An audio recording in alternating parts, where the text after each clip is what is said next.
அன்பு நண்பர்களே, அனைவருக்கும் அன்னை சமையல் உமாவின் அன்பான வணக்கங்கள். இன்றைக்கி அன்னை சமையலில் பார்க்க போகிறது ரொம்ப ஈஸியாக செய்யக்கூடியதுங்க. இது பூரி, சப்பாத்தி, சாதம் எல்லாத்துக்குமே ரொம்ப நல்லாயிருக்குங்க. எப்படி செய்கிறதுன்னு பார்க்கலாம். இப்போ 1/2 கிலோ சிக்கன் எடுத்து வச்சுருக்கேங்க. கொஞ்சம் எலுமிச்சை சாறு, தேவையான அளவு உப்பு, 2 டேபிள் ஸ்பூன் தயிர். இப்போ இது எல்லாத்தையும் சேர்த்து நல்லா மிக்ஸ் பண்ணிக்கலாங்க.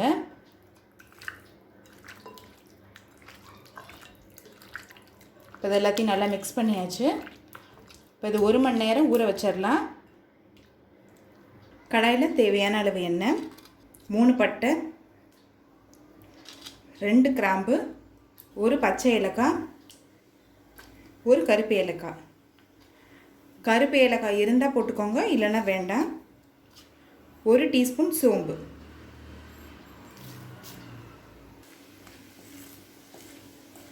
கொஞ்சம் கருவேப்பிலை, பொடியான இருக்கிற 3 வெங்காயத்தை சேர்த்துக்கலாம்.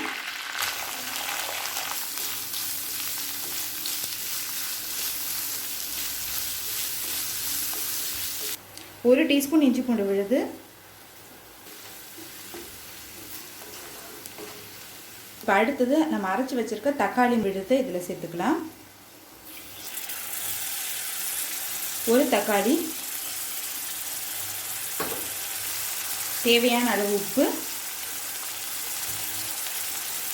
நம்ம சிக்கன் ஊற வைக்கும் போதே பாதி உப்பு போட்டிருக்கோங்க, அதனால பாதி உப்பு தான் சேர்க்குறேன்.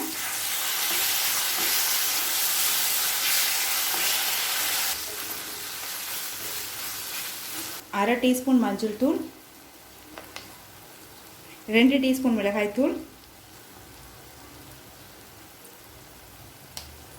1 டீஸ்பூன் தனியாத்தூள், 1 டீஸ்பூன் கரம் மசாலா.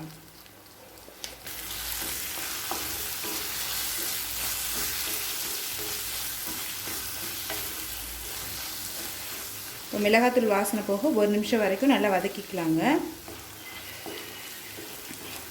இப்போ மிளகாத்தூள் வாசனை போக 1 நிமிஷம் வரைக்கும் நல்லா வதக்கியாச்சுங்க.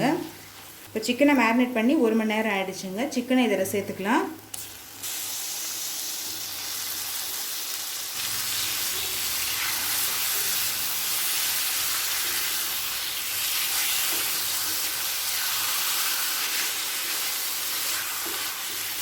இப்போ நல்லா வதக்கிக்கலாங்க.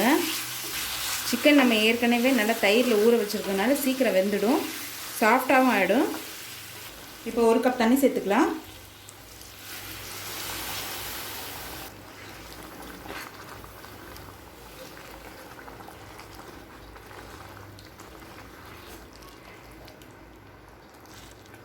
இப்போ மூடி போட்டு சிக்கன் நல்லா வேகிற வரைக்கும் வெயிட் பண்ணலாம். இப்போ சிக்கன் பாருங்கள் நல்லா வெந்துருச்சு.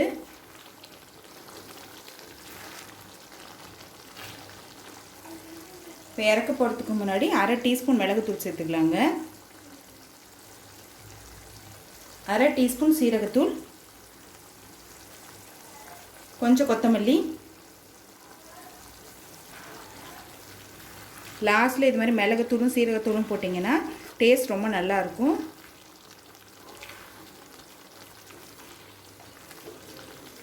இப்போ எல்லாத்தையும் நல்லா மிக்ஸ் பண்ணியாச்சுங்க. ரெடி ஆகிடுச்சுங்க. சர்வ் பண்ணிடலாம். ரெசிபியை ட்ரை பண்ணி பாருங்கள், கண்டிப்பாக உங்களுக்கே பிடிக்கும். ரெசிபி பிடிச்சிருந்ததுன்னா வீடியோவை லைக் பண்ணுங்கள், கமெண்ட் பண்ணுங்கள், ஷேர் பண்ணுங்கள். இது வரைக்கும் அன்னை சமையல் சேனலை சப்ஸ்கிரைப் பண்ணலைன்னா சப்ஸ்கிரைப் பண்ணுங்கள். தேங்க்யூ.